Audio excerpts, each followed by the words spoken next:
Hi, VCA families. I hope you're doing well and enjoying the beginning of summer. It was so much fun seeing you at the last day parade and at all the promotions, but I'm glad we got one little chance to see each other in person. We've had some developments over the last week that have allowed us to do some more intentional planning for the fall and have more concrete plans. So we really wanted to make sure that we communicated those to you today. There will be some just kind of general structural changes to our program that I want to tell you about, and then some COVID-19 updates for the fall. So we met last week with our public health department and our county school district superintendent and have confirmed that we can begin school on August 20th, 5 days a week, with all of our classes and all of our students present, and we're super excited that that is the case. There are going to be some more details that we have to hammer out due to mandates that they passed along to us, and I'm going to address those in just a minute. In elementary, we are adding a standalone kindergarten class with a TK option, which means we'll be adding a teaching position in elementary that will allow us to have a 1-2 combo, a 3-4 combo, and a 5-6 combo. We're really excited about that. Our goal has been to continue to expand our elementary program. And so we're excited that just even in our second year and in the midst of a pandemic, we are able to do that. For secondary, we're working on some different options in our secondary program. We're going to be communicating those to you as soon as possible. We're going to be setting up some academic advising times closer to fall for all of our high school students to help them as they plan out their schedule, to get them graduated when it's time to do that, and then also to be considering their plans after high school. We would like to develop a parent-teacher organization. We mentioned this briefly earlier in spring. And so be looking for communication on that over summer. Pretty soon we'd like to have a virtual meeting for those of you who may be interested in participating. But we're really specifically looking for one person or maybe two people who would be willing with guidance and support to lead that organization. And it'll help us with just community building opportunities and fundraising opportunities. So we'll be giving you more information about that. We also unveiled our fan program and our spring family gathering time, and just want to remind you about those things. We want to keep you thinking about the three things that we mentioned, ways you can be a fan. And the first is just nudging people around you who you think might be interested in VCA. Just it's informal conversation, telling them about how VCA has positively affected your student and your family. The second way was sharing your story. You could either make a video and send it to us about what you've appreciated about VCA or what brought you to VCA as a student, parent, or staff. Or you can type it up and send it to us. We'd love it if you'd send a picture too. And then finally, reviews on specific educational sites that our marketing coordinator is placing and scheduling. So keep those things in mind. Remember that especially right now, when parents are in this tough position of at times needing to make educational choices for their children virtually and not able to come in person and meet everyone and see the campus, it's really important that we do whatever we can to give them a better sense of who we are as a community. Hearing from other real families can just give them a greater sense of comfort and assurance as they consider a new school. Okay, so finally, COVID-19 updates for the fall. I want to give you some information about that. The members of the school board and I attended a county meeting last week that included our public health officer, our county school superintendent, and the administrators and board members for public, charter, and private schools in Sonoma County, which was great because, you know, they recognized and spoke to all groups, not just public school groups, about considerations for the fall, which is really helpful because all of our schools are different sizes, different locations, different populations. So they recognize that some things can't just be across the board changes, and they need to take all of us into consideration. So we really appreciated that. The board and I have also combed through the documents that they released after that meeting for future guidance and mandates, and so that's where this information is coming from. There are a few important key points to keep in mind as I share this information with you. Right now, we're in stage 2 as a county in terms of reopening, This guidance is based on the expectation that by August we'll be in stage 3. So it could possibly change depending on any developments, but there was enough confidence on the county's part to go ahead and give us these mandates and bits of guidance, because they felt pretty good about the possibility, the likelihood that we would be able to open in fall. It's also possible that these plans could change and become more open than what I'm sharing with you now, and that would be wonderful. And if that happens, we'll share that with you too. The guidance we were given is a combination of 2 forms of information. One of those is mandates. So mandates mean there are things we have to follow them, whether we're a public school, a private school, charter school, we have to do it. Then the other type of information is guidance, and that just recognizes that each school is different size, operates in a different environment, and so there are suggestions based on the mandates. So we can decide how we take that information and use it for our school. At VCA, we will honor any mandates from our county health department. We believe that that is a biblically based position, and it's important for us to treat the health and safety of our students and staff with high regard. Mandates can change over time, as I've said, so if they do, we'll reconsider our plans and communicate that. Items that are treated as guidance will apply in ways that are appropriate for our particular campus and population, as long as they fully honor mandates and laws that are in effect. Under the current order for the public health, we're still unable to have events or assemblies of groups of 10 or larger. That's anticipated to continue through the remainder of summer, so that would impact events like summer gatherings or back to school events. So we'll just be in touch with you on those things. So there are 3 primary mandates, right? So the mandates are the things we just have to do it. We don't have wiggle room on this. And so there are 3 of those. And the first and probably most overarching one is the social distancing. We've been directed as much as practical and possible to keep our students and staff socially distant at 6 feet apart. We're getting used to that a little bit in our community right now. The county recognizes there will be times when students or staff may briefly pass by each other at less than 6 feet apart, and they acknowledge that.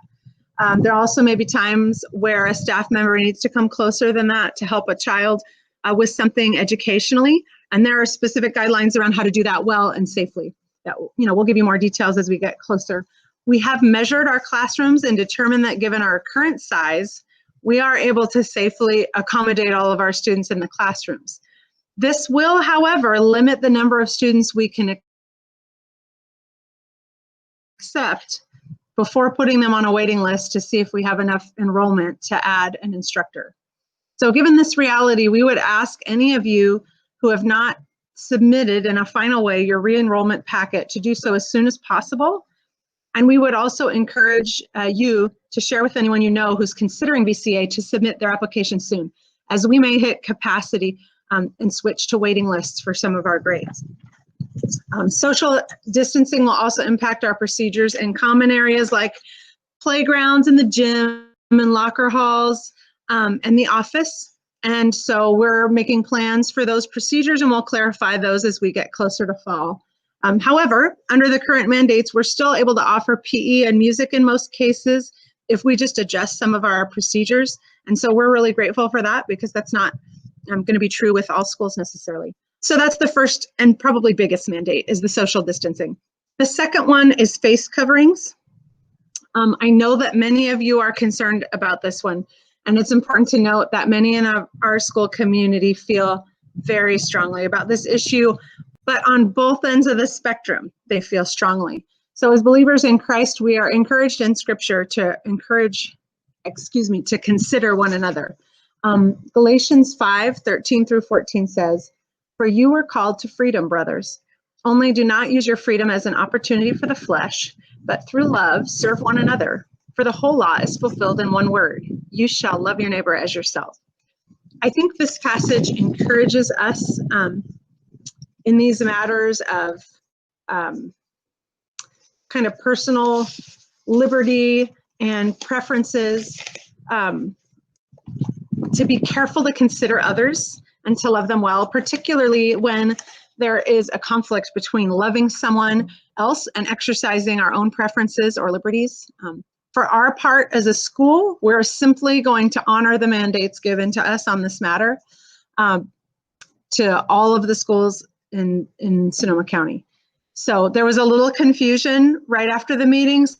Someone misspoke at the meeting in terms of recommendations versus requirements, but they've clarified it in the communication that came after. So the mandate states that anyone over 12 years of age is required to wear a face covering that covers the nose and mouth unless there's a health or medical issue involved, such as a compromised respiratory system or something of that nature. This primarily impacts our secondary students and our staff. VCA staff will be wearing face coverings under the current order. If you are concerned about this mandate with your secondary child, please reach out to us and we can clarify to you what your options are. It's important to know that the position of the County Health Department and the CDC is that facial coverings are not designed necessarily to protect the wearer from others, but to protect others from the one wearing the covering, particularly in the case of asymptomatic transmission. So I've heard some people say, well, if people are worried about it, they can wear a mask, and if they're not, they don't have to. But really, the opposite is true from the Public Health Department standpoint, that you're wearing a mask out of consideration for others in case you might be carrying it and you don't realize it. Students under the age of 12, our elementary students, are strongly encouraged to wear face masks, but they're not required. And so we're going to echo that order as well. We recognize it's not near as practical to require younger students to wear masks from a maturity perspective. I don't know if you've seen that video circulating around of all the creative ways that little students might do things with their masks. But thankfully, the county recognizes that as well. It's just not practical. So you know your child well in elementary, and if you think it's something that they can handle and would be considerate of others to wear masks while they're indoors, then send them with one. But if you know they can't handle it, that's okay. Face coverings under these guidelines should be worn as directed when students are indoors. And then as we go outside and we're observing social distancing, students and staff would not be asked to wear those coverings. Again, this guidance could change over the next couple of months, and if it does, we'll notify you. So that's the second mandate, are the face coverings. The final one is just health checks. So assessing the health of staff and students is really important anyway, outside of academic, outside of pandemic situation here. So we would ask you to make this a habit anyway. But the difference right now is that VCA is required to check everyone's temperature when they come to campus. So anyone with a fever of 100 degrees Fahrenheit or above would be sent home. And really, guys, this is what we would want to do anyway. We experienced late winter, a real outbreak of different bugs that went around campus. And sometimes that was just kids coming back to school before they were really well. So before you bring your child to school, if they seem to have any symptoms that are making them just not themselves, or you question their ability to function, just be safe and keep them home another day. And certainly if they have a fever of 100 degrees or more, we need you to keep them home. The Public Health Department has specifically asked us to encourage you that if your child has a fever of 100 degrees or more, to just check in with your healthcare professional and see if they want to see your child. Also, if they're showing any symptoms that could be COVID-19 symptoms, to check in with your doctor. And you can go to the CDC website if you're not sure what those symptoms all are. That's not something we're going to force you to do, but we would really encourage you to talk to your doctor. I know this is a lot of information. And so we're also going to be sending out a newsletter with follow-up information, reference this information, give you links to the county and CDC documents that you can look over too for reference, and then reach out to us if you have questions or need clarification. We welcome any questions that you have. Please remember, this is the county and VCA's best attempt to just give you some clarity for the fall and allow everybody to begin planning. August is still 2 months away. So please just be in prayer in the meantime for wisdom, as we all want to navigate this with the health and safety of our communities in mind. There's no reason to get, panicky or anxious. We know that God is in control of all of this, and we're just going to do the best that we can to honor the authorities and the orders they've given us and keep one another in mind. As a Christian school, we have the opportunity right now to be ambassadors of Christ in this particular situation in the ways that we respond, debate, and relate to one another. We recognize that we're being led by imperfect entities, but we believe the Bible informs us on how to conduct ourselves within that reality and love others well in spite of the fallen world that we live in. This is a very important season, and our students are going to learn a lot as they watch us interact and react during this time. In closing, I just want to thank you for your patience this past school year as we navigated just our first year as a school, which has its own unique set of challenges, right? But then on top of that, the flexibility and persistence that was required of all of us as we pivoted to a different teaching and learning model during the pandemic. The VCA school board and I recognize it took a special level of trust in the Lord and frankly in us as a brand new school to jump on board and entrust your child's education to us. And we don't take that lightly. We're incredibly grateful for you. You're the founding families of Victory Christian Academy, and we're so grateful for you. We're excited to forge ahead into our second year and begin the year back on campus on August 20th. Even if that looks different for a little while, I think that we'll all have different perspectives of gratitude just to be together again.